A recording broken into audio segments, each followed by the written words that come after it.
Muita gente, eu estou vendo, vocês devem estar todos curiosos para saber o que é computação quântica. Eu não sei qual é a expectativa que vocês têm da computação quântica.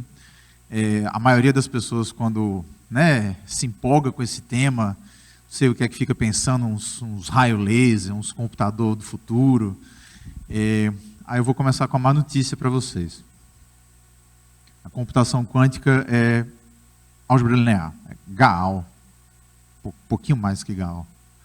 Tá? Então, assim, quem tiver com vontade de aprender computação quântica, já precisa saber desde agora que vai ser muito vetor, muita matriz, muita álgebra linear e pouca coisa que parece futurística.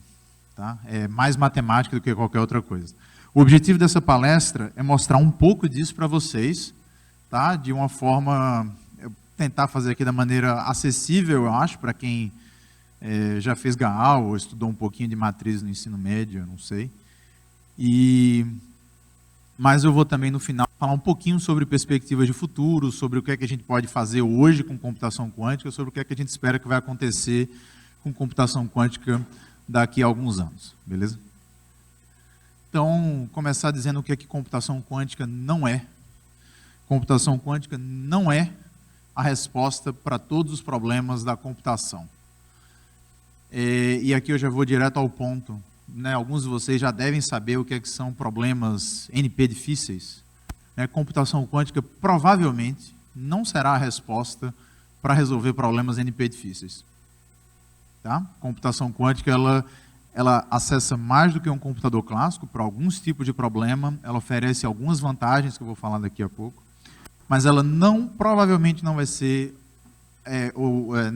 assim, não é a ferramenta que vai permitir a gente resolver caixeiro viajante, por exemplo. Computação quântica não é o seu próximo smartphone. É bastante improvável que daqui a algumas dezenas de anos você vá ter um smartphone no seu bolso com tecnologias quânticas.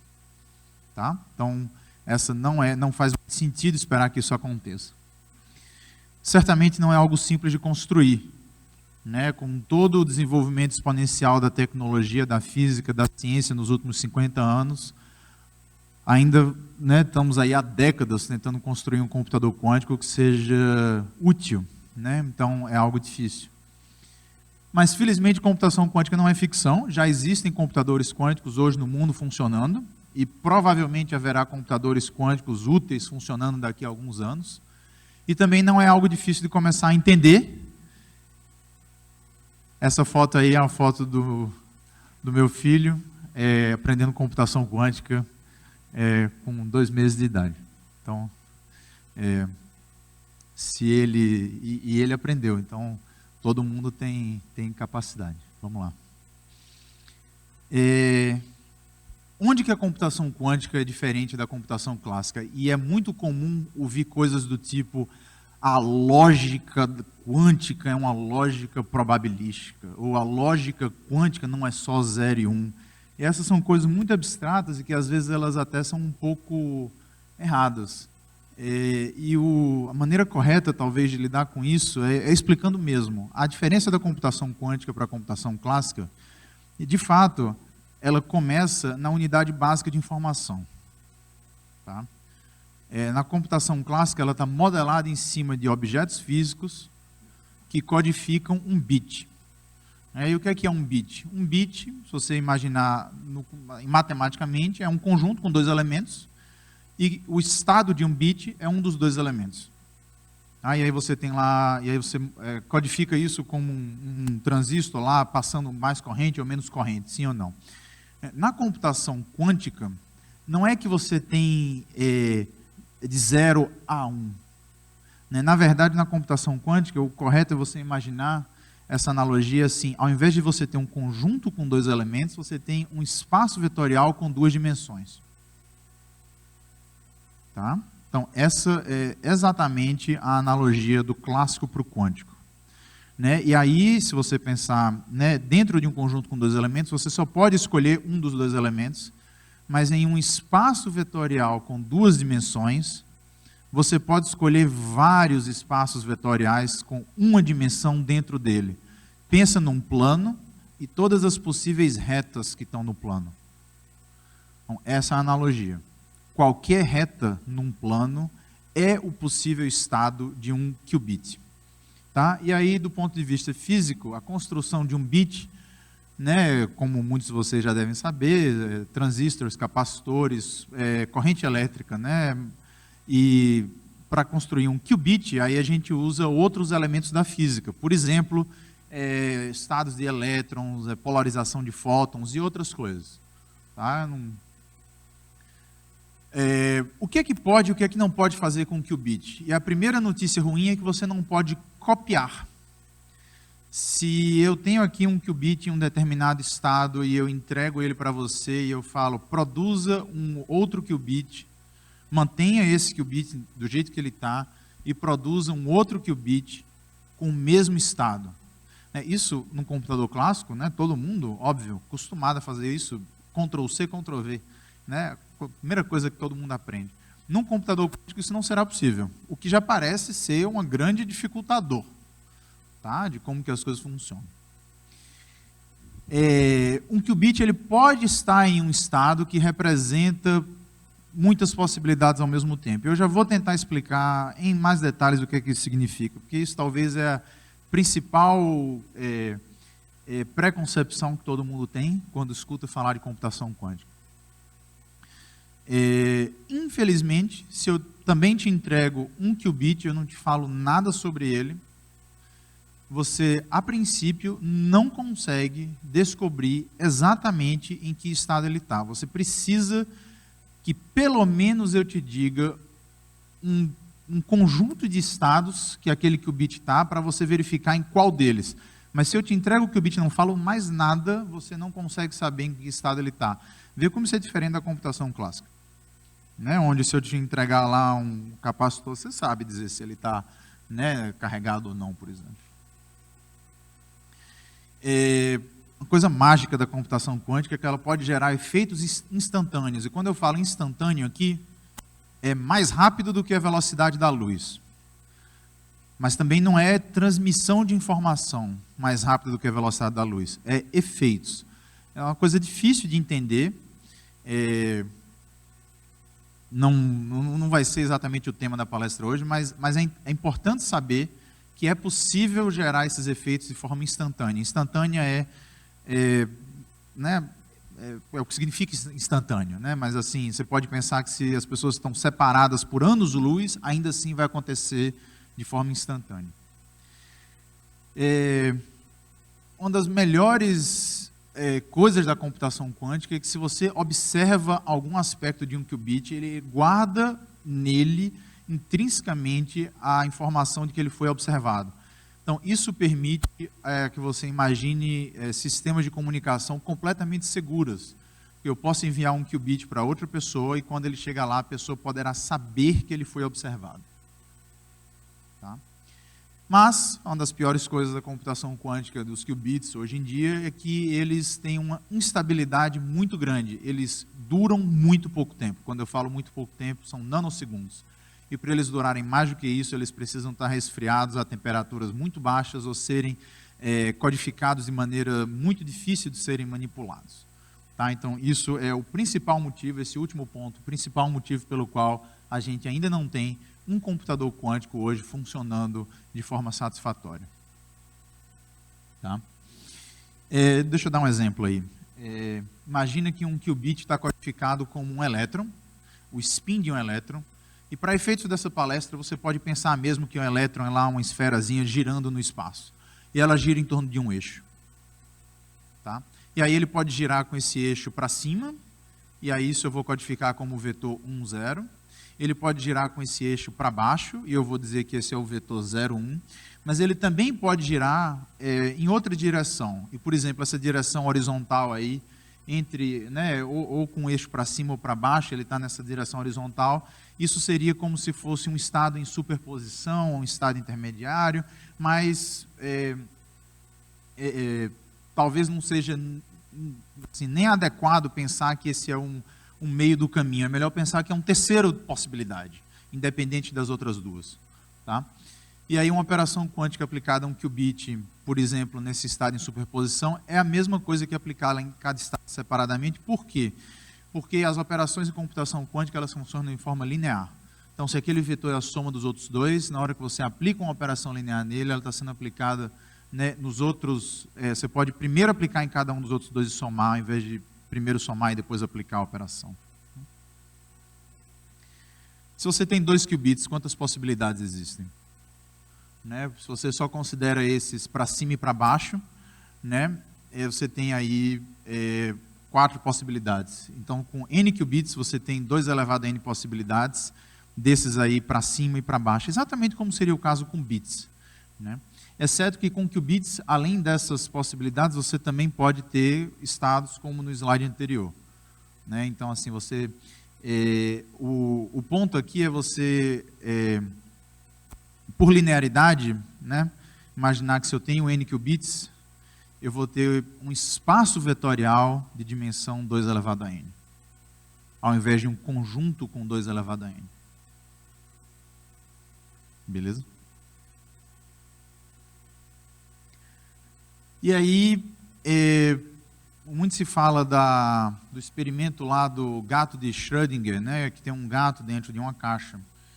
Né, e você não sabe se o gato está vivo ou está morto. E aí tem um sistema lá conectado na tampa da caixa, que quando você abre a caixa, esse sistema, ele solta ou não solta um veneno. Então a pergunta é se o gato, antes de você abrir a tampa da caixa, se ele está vivo ou está morto. E nessa analogia, nessa interpretação da física quântica, a resposta é: o gato está nos 2 estados ao mesmo tempo, até o momento em que você abre a caixa, e aí algo acontece, sim ou não, e aí o estado do gato é definido. Né? Esse é um experimento famoso, um experimento mental, óbvio, né? Nenhum gato foi ferido nesse experimento, fiquem tranquilos. E aqui é a mesma coisa, é como se o gato na caixa fosse aquele qubit de superposição, e você tem um aparelho capaz de fazer medições, só que esse aparelho só enxerga uma das 2 possibilidades, para cima ou para baixo. Isso é o caso em computação quântica. Apesar dos qubits poderem estar nessas infinitas possibilidades aí, que são os eixos que ele pode estar rotacionando, os aparelhos que estão à disposição para descobrir o estado que ele está, eles só conseguem observar para cima ou para baixo. Então, quando você tem um qubit que está nesse estado intermediário, ele de fato está naquele estado intermediário, mas na hora que você observa ele, a observação vai gerar um efeito. E esse efeito é que o qubit vai mudar de estado. Então, ao observar, você altera ele. E você vai observar um desses 2 estados para cima ou para baixo com probabilidade de 50%. É mais ou menos assim que as coisas acontecem. Então, mesmo que a gente possa realizar operações nas 2 elevado a n possibilidades ao mesmo tempo, porque a gente coloca nesse estado que está meio que em superposição de tudo, a gente não pode recuperar o resultado em todas elas. E esse é o motivo pelo qual, essa frase em vermelho é o motivo pelo qual computação quântica não é igual a uma computação paralela instantânea. Né? Você até pode realizar a operação de forma paralela e instantânea em todas, né? Então assim, o qubit ele vai ter a resposta que você quer. O problema é que você não consegue recuperá-la. É uma coisa, né, difícil de imaginar, porque na intuição da computação clássica isso não faz o menor sentido. Mas na computação quântica você faz a operação de forma paralela e instantânea em 2 elevado a n possibilidades. O qubit vai ter a resposta que você está procurando, mas você não consegue recuperar ela porque você tem um número finito de observações que você pode fazer e você não sabe onde observar para encontrar a resposta que você está procurando. Tá? Mas onde que está a vantagem da computação quântica, então? Se ela não é essa computação paralela instantânea que, né, às vezes as pessoas falam, né, o que é que a gente consegue fazer? E esse é um principal exemplo, talvez, de onde que a computação quântica vai permitir avanços para basicamente todas as tarefas de um computador. Então, imagine que você tem aí 8 elementos, tá? E que existe aí um deles satisfaz uma propriedade especial. Isso está codificado da forma, você tem uma função que manda todos os elementos no 0 e manda o elemento 5 aí no 1. Tá? Você não sabe qual é, mas você pode calcular a função quantas vezes você quiser. Então, imagina aqui, por exemplo, que essa pergunta aí pode ser, você quer descobrir uma coisa difícil. Você pode testar de maneira rápida, mas você não consegue calcular o 5, o número 5 lá de uma maneira eficiente, a não ser que você teste, saia testando. Então, você pode fazer uma analogia aí com problemas do tipo, sei lá, coloração de um grafo. Você quer saber o número de cores, você não consegue descobrir o menor, mas você consegue testar, talvez. Tá? Então, você pode imaginar que é uma analogia para essa situação. E aí a pergunta é, se você tem essa situação que você só consegue executar a função, receber 0 ou 1, quantas vezes você precisa executar essa função para garantidamente encontrar o número 5? Se você tem a promessa que todos vão para 0, menos um deles. Você precisa executar essa função 7 vezes. Você pode dar sorte, e na primeira escolha que você fizer, você encontrou lá o número 1, beleza, e aí mas no pior caso possível, você vai executar essa função no 1, 2, 3, 4, 6, 7, 8, todo mundo vai dar 0, aí você não precisa executar a 8ª vez, você já vai saber que ela vai ser 1 no número 5 lá. Mas isso é aí proporcional ao número de elementos que você está testando. Tá.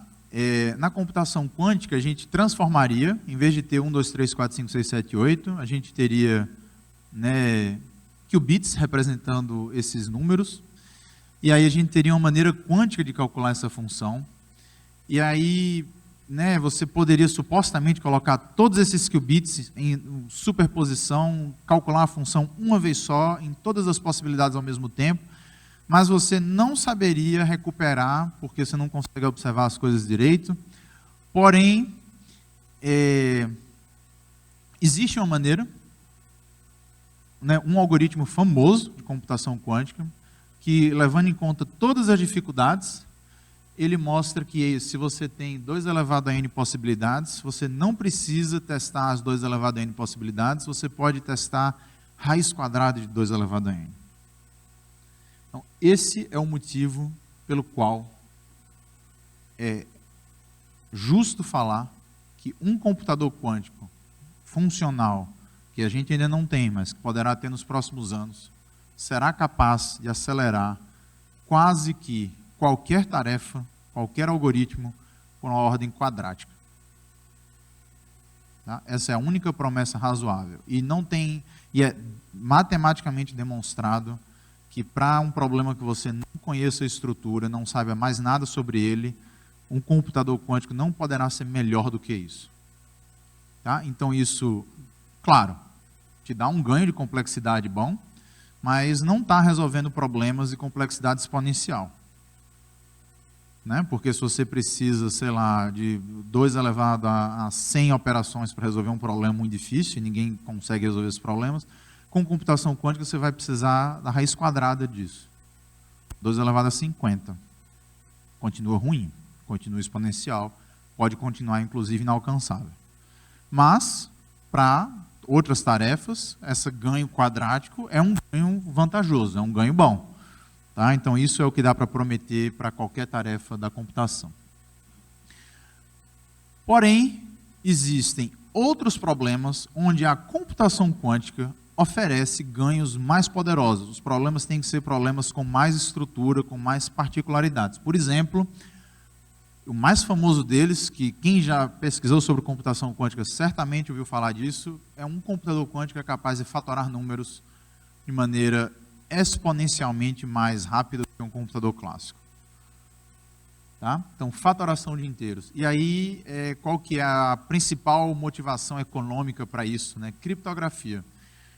A maior parte dos esquemas de criptografia, eles dependem de paradigmas lá matemáticos, que certas funções são fáceis de verificar, porém difíceis de calcular. E a mais famosa delas é fatorar um número. Se eu te dou um número muito grande, virtualmente impossível você encontrar fatores primos desse número, tá? Porém, se eu te der dois números menores e pedir para você verificar se esses dois números menores multiplicados dão esse número, aí é fácil. Aí qualquer computador hoje em dia consegue. Seu celular consegue multiplicar dois números e verificar se eles são iguais a esse daí. Tá? Então, fatoração é um número difícil. Um computador quântico, a princípio, funcional, com muitos qubits, do tipo que a gente ainda não tem hoje em dia, mas que a gente provavelmente terá em alguns anos, será capaz de fatorar esse número. Mas aí o interessante é que tem uma corrida, né, tecnológica acontecendo. Várias empresas ficam, né, prometendo que elas têm um computador quântico mais competente hoje em dia, etc. E a pergunta que todo mundo faz sempre é, tá bom, então fatora esse número. Tá? Essa sempre é a provocação. E por enquanto nenhum dos computadores quânticos à disposição é capaz de fatorar um número desse tamanho. Aliás, estamos bem longe disso. Né? Foi um grande anúncio, né, na ciência quando o computador quântico fatorou o número 15, há uns 20 anos atrás. E encontrou que com alta probabilidade 15 é 5 vezes 3. É sério. Mas foi uma grande revolução aí, né? Foi há umas 2 décadas atrás. Hoje em dia os computadores já estão mais competentes, eles conseguem fatorar números aí mais ou menos do tamanho de 140. Então a gente ainda está um pouco longe de chegar nisso daí. Beleza? A principal promessa da computação quântica para os próximos poucos anos, 1, 2, 5 anos, é a capacidade de simular sistemas físicos. Tá? Então, a primeira pessoa que propôs computação quântica foi um físico muito famoso chamado Feynman.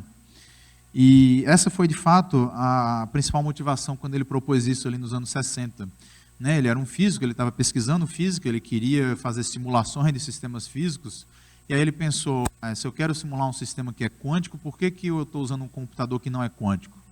E aí ele falou, será que um dia teremos um computador quântico que seria útil para a minha pesquisa? E de fato hoje, pragmaticamente, essa é a principal perspectiva da computação quântica no curto prazo. Os computadores hoje em dia já têm um potencial bom de simular coisas, simular reações químicas, simular propriedades de moléculas ou de átomos, que computadores clássicos têm muita dificuldade em fazer.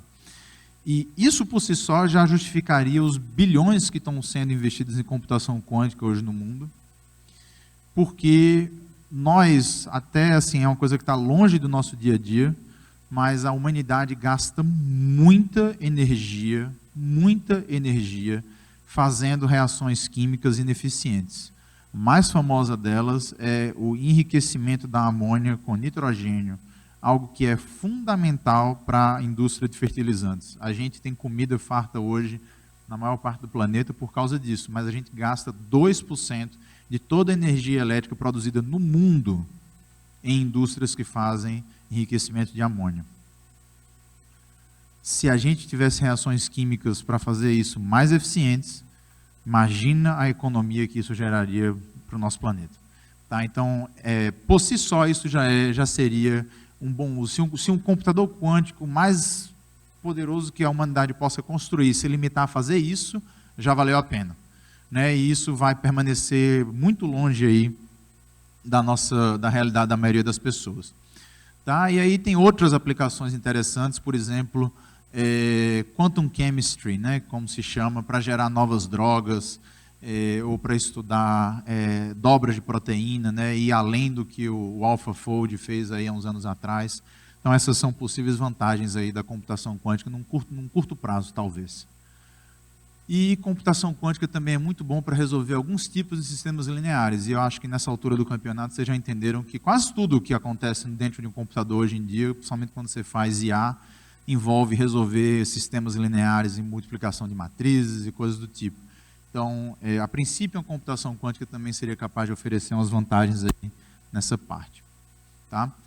Né, então, a princípio, a gente pode falar sobre quantum machine learning, né, mas sempre com cuidado de não achar que isso é uma coisa muito hiper futurística, é uma coisa um pouco mais concreta, no sentido de que o computador quântico vai acelerar as tarefas que você costuma precisar quando você está olhando para algoritmos de machine learning.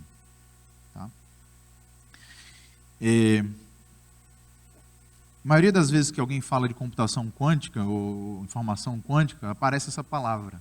Né? Em inglês é entanglement, né? Em português emaranhamento ou entrelaçamento. Né? Isso é sempre apresentado como uma coisa meio, né, aqueles coach quântico, né? Não sei se vocês já viram ali pelos sexos, inclusive tinha uma propaganda lá de um coach quântico. Né? Esse pessoal vai falar assim, nossas mentes estão entrelaçadas. E aí o poder do pensamento atrai coisas, e aí fica parecendo que é uma coisa muito abstrata, um efeito incompreensível, né, da física quântica. Mas na verdade é uma coisa simples, né? Eu coloquei esse slide aí porque eu sempre gosto de mostrar como que a gente consegue transformar um conceito difícil, né, se a gente utiliza, né, álgebra linear da maneira certa, numa coisa fácil que todo mundo entende. Né? Então, o ponto aqui é assim, se você tem 2 qubits apontando para cima, cada um deles está nesse estado 1, 0. Tá? E aí, o estado dos dois ao mesmo tempo é aquele vetor lá, 1, 0, 0, 0. E como que eu construí esse vetor? É assim, eu vou fazer dos dois lados aqui. Eu pego esse primeiro número 1 e multiplico por esse vetor aqui embaixo. Aí fica 1, 0. Aí eu pego esse número 0 aqui e multiplico pelo vetor aqui embaixo. Fica 0, 0. Tá? Então, esse é o formalismo para você construir um estado de 2 qubits. É você multiplicar esse número 1 por esse vetor e ficar 1, 0 aqui. Ah, acabou. Então vocês vão ter que... Acabou o laser. E multiplica aquele 0 ali pelo vetor de baixo e aí fica aquele 0, 0. Então, né, você pode ver, por exemplo, que se eu fizer naquele do meio, o resultado é como está ali. E se você fizer naquele último, o resultado é como está ali. Tá? Porém, a física quântica nos fala que 2 qubits podem estar conjuntamente nesse estado 1001, e aí não é muito difícil você se convencer que esse estado 1001 não pode ser escrito como o produto de 2 estados separadamente, da forma ABCD, mesmo que se permita direções variadas. Isso é exatamente a definição de emaranhamento. Emaranhamento significa que você tem 2 qubits que conjuntamente estão em um estado, tá? Mas que separadamente você não consegue dizer em que estado cada um deles está. Isso é muito diferente da nossa intuição clássica, porque se eu te dou 2 bits e falo que eles estão no estado 0 e 1, você sabe que o primeiro está no 0 e o segundo está no 1. Num computador quântico isso não está à disposição. E é por conta disso que existe essa ideia do efeito instantâneo. Porque se 2 qubits estão emaranhados, e você não consegue expressar aquele estado como uma coisa separada, na hora que você mexer em um deles, o outro mexe automaticamente. Eu dei esse spoiler no começo da palestra, mas agora é hora que talvez eu fale um pouquinho mais sobre isso. Um computador quântico ele não se propõe a resolver problemas NP difíceis. Né? Então aqui eu não sei quem já fez uma matéria que fala de complexidade computacional. Algumas pessoas já fizeram algoritmos 1, talvez. Né? Então você já tem uma ideia de que existe essa ordenação de classes de complexidade de problema. A maioria de vocês certamente já ouviu falar do problema P versus NP.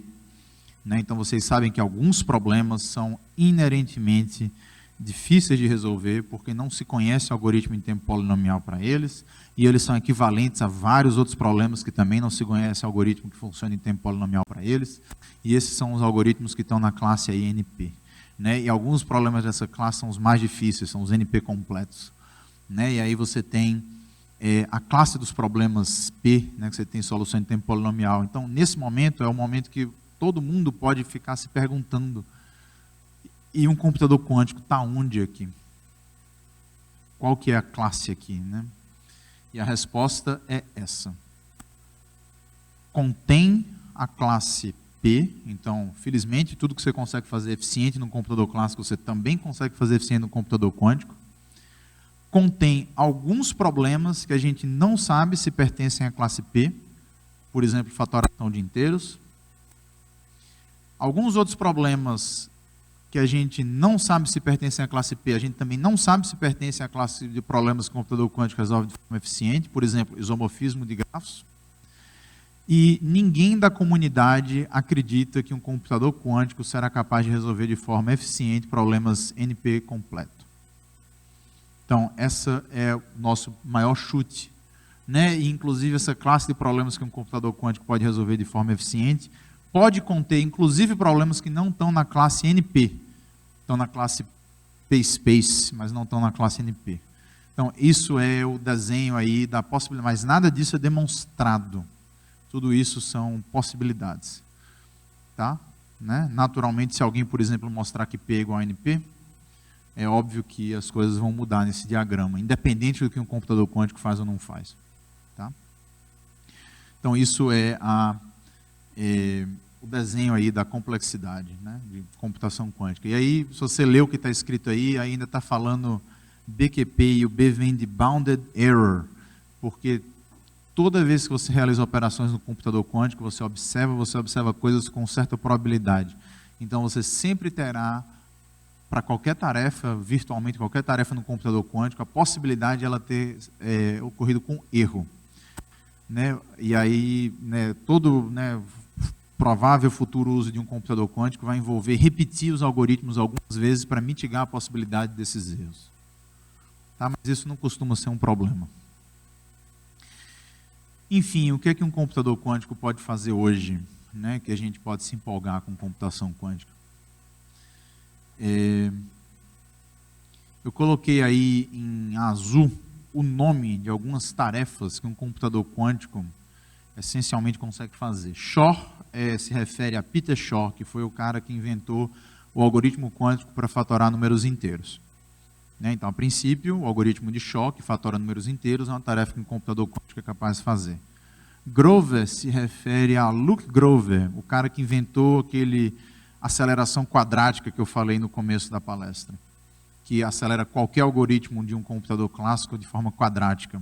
Também é uma tarefa que um computador quântico pode fazer. HHL se refere a um resolvedor de sistemas lineares com vantagem grande sobre um computador clássico.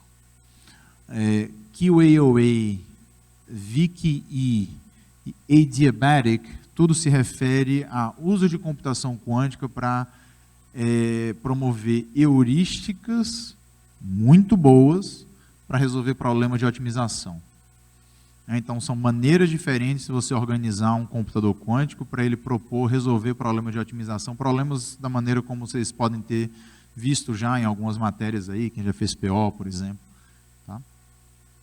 E criptografia quântica é um uso muito útil aí da computação quântica. Né? O que eu falei, se você observa um qubit, quem recebe ele sabe que ele foi observado. Então, isso, né, oferece muitas possibilidades para fazer esquema de criptografia, né, com a lógica diferente da que a gente tem no mundo clássico.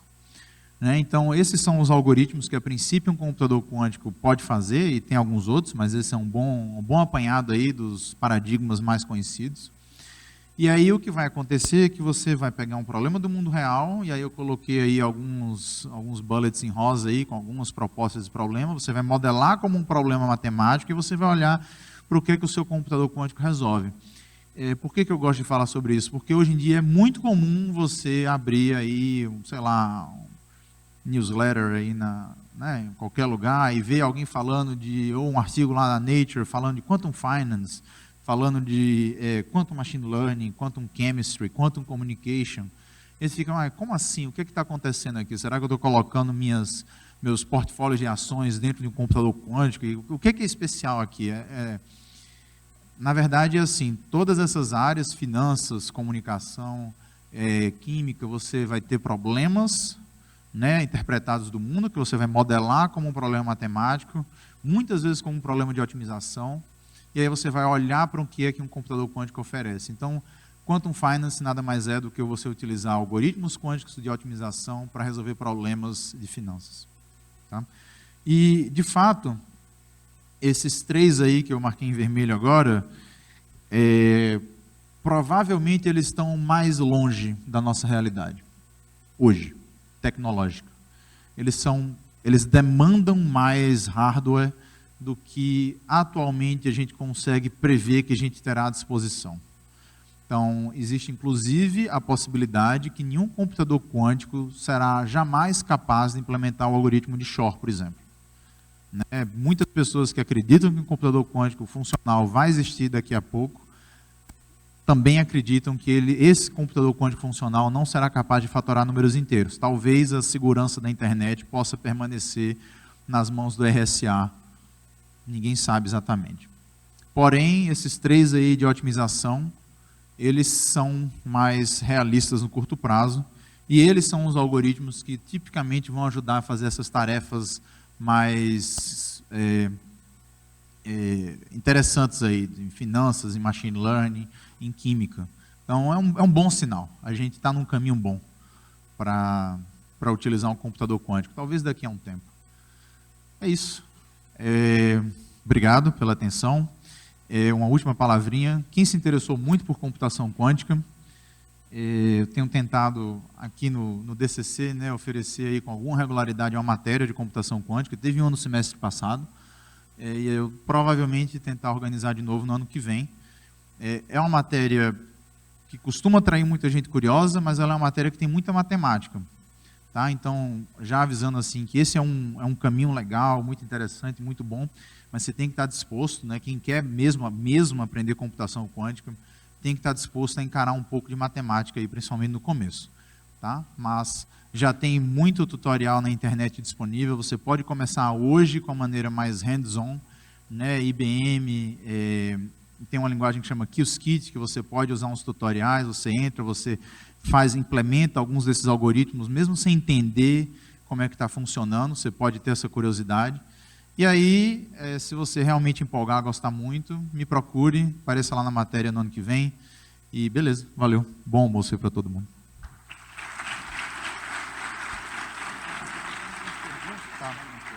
Tá bom. Ei. Pessoal, agora tem algumas perguntas para o professor Gabriel. Existe no Brasil mercado para profissionais especializados em computação quântica? Sim. O mercado no Brasil, quando você fala em mercado para computação quântica, é sempre bom dividir em 2 aspectos. O aspecto tecnológico do desenvolvimento do hardware e o aspecto lógico do desenvolvimento de algoritmos. No Brasil, não existe um parque tecnológico muito desenvolvido para desenvolver computadores quânticos. Existe computador quântico brasileiro, existem sensores quânticos, mas não tem muito esse mercado, não é um mercado tão desenvolvido. Na parte de algoritmos, aí tem muita coisa. O Brasil tem startups e tem empresas investindo em computação quântica para a parte de algoritmos, para a parte de aplicações. Assim, bancos no Brasil têm esse interesse, o Bradesco e Itaú têm equipes trabalhando com computação quântica, o Banco Inter aqui de BH também, numa parceria que a gente começou aqui na UFMG esse ano, o Banco Inter passou a se interessar por isso. Então, assim, existe, começa a aparecer, e isso é muito parecido com o que acontece no resto do mundo. Indústria química e instituição financeira têm começado a investir em computação quântica, e existem hoje posições no mercado para quem quer trabalhar com isso. E claro, na academia sempre vai ter esse espaço em qualquer lugar. Como o qubit se refere a um espaço vetorial de 2 dimensões, seria necessário criar uma nova álgebra booleana que representasse esses valores? Não, é a álgebra linear. A álgebra linear é a mesma lógica booleana que a gente tem, pensa na álgebra linear, é ela que vai te dar operacionalmente a maneira de lidar com os qubits, mas a lógica é a mesma lógica que a gente tem, é a mesma lógica de coisas que são verdadeiras e falsas. Um qubit está ou não está em um estado, você vai observar algo sim ou não, a lógica é a mesma, tá? Não pensa que é outra lógica filosófica, tá? É só a matemática que é necessário você utilizar a álgebra linear em vez de álgebra booleana. O qubit só pode existir em um espaço vetorial de 2 dimensões ou também em 3 ou mais dimensões?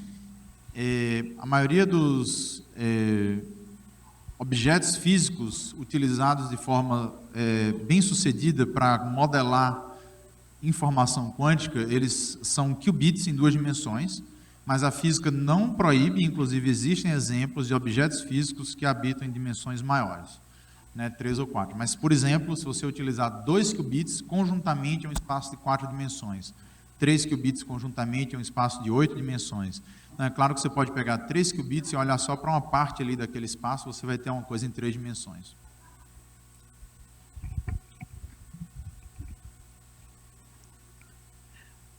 Um computador quântico tem o potencial de quebrar a criptografia como conhecemos hoje. Então, como fica a questão de segurança no uso dessa tecnologia? Existe uma coisa que chama PQC, é uma sigla que se refere a Post-Quantum Cryptography, e é basicamente a proposta de métodos clássicos, implementáveis em computadores clássicos, que são resistentes ao que um computador quântico conseguiria fazer. E isso já existe hoje, já inclusive em alguns contextos, né, esquemas criptográficos já são implementados dessa forma. Por exemplo, comunicação militar em alguns países, algumas coisas de transações financeiras mais delicadas, né, existe esse medo, né, de que alguém em algum lugar do mundo vai desenvolver um computador quântico, não vai falar para ninguém, vai ter esse computador quântico lá fatorando números e quebrando a criptografia. Então você pensa assim, vou me antecipar a essa possibilidade, vou usar aqui um sistema de criptografia clássico que um computador quântico provadamente não conseguiria quebrar. Então, isso existe, é uma área de pesquisa ativa, e você pode pesquisar, trabalhar nessa área, mesmo sem estudar computação quântica, porque é criptografia clássica. Tá? Então, para quem gosta de segurança e gosta de criptografia, isso pode ser sim um excelente caminho de trabalho. O computador quântico e o machine learning quântico irão ser energeticamente viáveis? Seria capaz de ser melhor que um computador atual em questão energética? É uma excelente pergunta, né? Um dos maiores desafios hoje desse IA generativa, né? Esse mundo de IA generativa que a gente está entrando, é energia, né? A Microsoft acabou de comprar uma usina nuclear. Então, assim, certamente esse é um desafio. Computadores quânticos, hoje em dia, gastam muita energia, porque eles precisam funcionar com tecnologias que não estão ainda otimizadas para aquilo. Né? Então, por exemplo, os computadores que usam supercondutores precisam estar resfriados a 0 Kelvin, né? Obviamente um pouquinho mais que isso, e isso gasta muita energia. Então, só para ligar o computador quântico hoje ele gasta muita energia, mas ele escala de forma melhor do que um computador clássico para fazer certas tarefas importantes para machine learning. Então, se a gente tivesse um computador quântico funcional, mesmo que para ligar ele gaste mais energia que o computador clássico, talvez para fazer tarefas muito grandes, do ponto de vista desse escalonamento, ele acabe sendo mais eficiente. Seria possível um computador quântico interagir com um computador normal ou vice-versa? Com certeza. Ninguém tem a perspectiva de que um computador quântico vai funcionar longe de um computador clássico. A maioria das propostas de uso hoje em dia, elas são propostas híbridas. Né? Só o fato que eu mencionei lá, a primeira coisa que eu falei, um computador quântico ele não copia dados. Então você vai precisar de um computador clássico para fazer cópia de dados, instrução, organização de bases de dados, etc. Então isso com certeza, qualquer computador quântico vai estar ligado no computador clássico. O computador quântico também pode ser visto como uma máquina de Turing? Com certeza, um computador quântico é Turing completo. O que podemos esperar do mercado nessa área de computação quântica? Poderíamos esperar algo como dominação do mercado por TI ou IA quânticos? Essa é uma perspectiva. Eu não acho que ela é uma perspectiva predominante. A minha visão continuará havendo espaço para a computação clássica e para tarefas em computação clássica. Mesmo que a gente tenha computadores quânticos funcionais, também existe um outro lado, que talvez computadores quânticos não venham a existir da forma que a gente sonha, talvez eles sejam mais limitados do que né, tudo que a gente imagina que eles possam fazer. Então, sim, acho que as duas coisas vão caminhar, a gente vai ter espaço no mercado para as duas coisas. Não acho que vai ter dominação da computação quântica, pelo menos não no futuro próximo, né? Esse futuro de 50 anos para frente, acho que ninguém deveria fazer predições, mas aí nas próximas 2 décadas, pelo menos, eu acho que as coisas ainda vão caminhar juntas.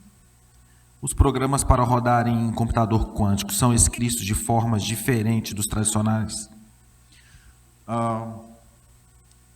Sim e não. Se você entrar lá para ver Qiskit é basicamente uma biblioteca do Python. Então, você vai usar Python para escrever um algoritmo quântico, mas você vai precisar fazer instruções um pouco mais específicas do que um computador quântico recebe. Em particular, você vai precisar dizer quais matrizes vão ser aplicadas em quais qubits para realizar os seus algoritmos. Então, a lógica de programação é a mesma, a linguagem é a mesma, mas a maneira, os algoritmos, eles são inerentemente diferentes. Tá? Então, você tem que ter essa preocupação de entender um pouco mais de como que os circuitos funcionam, né? A maioria de vocês, quando escreve um algoritmo em Python, você não está nem um pouco preocupado como que vai ser o circuito lá em termos de ANDs e NOTs e CNOTs, etc. Mas no computador quântico é nesse nível que a gente se preocupa. Mas a linguagem é a mesma, você pode programar em Python, ou coisas parecidas com Python, ou com C também. Quais são as maiores limitações físicas da computação quântica, além da temperatura? A temperatura é um problema para um tipo de arquitetura, que é essa arquitetura de supercondutores. Existem outras arquiteturas que funcionam em temperatura ambiente, por exemplo, fotônica, né? E aí as limitações são de outras naturezas, mas o efeito é sempre o mesmo. Você implementa um qubit e ele dura muito pouco. Ele interage com o meio, e quando ele interage com o meio, ele perde o seu estado. Né? Esse é o principal problema. Você não consegue isolar um qubit do resto do ambiente. Né? E aí, a depender da tecnologia, você vai ter diferentes desafios. Mas essa proposta de supercondutores é uma proposta muito promissora, e não sei se vocês acompanharam aí, pouco depois da pandemia, teve um grupo chinês que prometeu que tinha supercondutividade em temperatura ambiente, e no final não tinha. Isso tem sido, né, supercondutividade em temperatura ambiente tem sido procurada, né, pesquisada há décadas, e parece ser de fato uma coisa muito difícil na física. Então, talvez, nessa arquitetura de supercondutores, a gente precise de temperaturas muito baixas para funcionar mesmo. Você poderia falar um pouco mais de qual razão para se acreditar que não dê para o algoritmo de Shor rodar no computador quântico viável que poderá existir? Ele é muito mais sensível a erros do que os outros algoritmos, ele precisa de muito mais precisão, e, ao que tudo indica, a gente ainda vai passar muitos anos com computadores quânticos que têm erros mais proeminentes do que a gente gostaria. Então, é basicamente por isso. Um qubit não pode ser copiado por outra conta do princípio de exclusão de Pauli, já que ele pode estar relacionado ao elétron? Um qubit não... Não entendi. Eu não sei exatamente de onde que veio essa associação com todos esses conceitos, mas o fato de que o estado de qubit não pode ser copiado é um teorema matemático que independe da arquitetura física que está sendo utilizada para implementar ele. Então, é independente se vai ser elétron, fóton ou qualquer outra coisa, tem um teorema que mostra que uma evolução quântica, de acordo com os axiomas da mecânica quântica, não será capaz de copiar um qubit. Faltam só mais 2 perguntas. Não, claro. Como os avanços em nanocomputação podem impulsionar o desenvolvimento de computadores quânticos? Olha, eu acho que é sobretudo no domínio tecnológico de coisas muito pequenas, mas especificamente essa ponte aí da nanocomputação em computação clássica para a computação quântica, não sei até que ponto ela, né, diretamente, especificamente, tem uma relação. A Microsoft divulgou recentemente um paper sobre um processador quântico, o Majorana. O que isso muda na perspectiva da computação quântica? Microsoft, Google, IBM e várias outras empresas, elas têm hoje setores dedicados a fazer tecnologias quânticas. E essas empresas dependem de muito financiamento e muito interesse para continuarem investindo nessas coisas. E aí faz parte desse jogo fazer anúncios de grandes conquistas. Na prática, a gente observou aí não só esse anúncio da Microsoft, como outras empresas fazendo anúncios magnânimos de computação quântica nos últimos anos, mas na prática nenhum deles ainda está de fato oferecendo um degrau acima em termos de possibilidades concretas do computador para a gente. Então, a maioria desses avanços, eles são avanços em tarefas muito específicas, essencialmente marginais a todas essas coisas de mais aplicação que eu falei hoje. E alguns desses papers, inclusive, eles fazem algumas afirmações de grande sucesso, mas depois eles são contestados na literatura científica e muitas vezes eles são até revisados. Esse da Microsoft, se não me engano, foi um desses exemplos aí. Então, por mais que tenham aparecido aí nos últimos anos alguns papers assim falando de grandes avanços, a gente, todos eles ainda estão no mesmo estágio, mas, digamos assim, na comunidade a gente chama de NISQ, que é Noise Intermediate Scale Quantum Era. Então, a gente ainda está nessa fase onde a computação quântica ela é ruidosa e ela só funciona em escala intermediária. Todos esses computadores ainda estão nessa fase. Ok, terminou as perguntas. Vamos agradecer ao professor Gabriel Coutinho. Obrigado, salva de gente, palmas. valeu.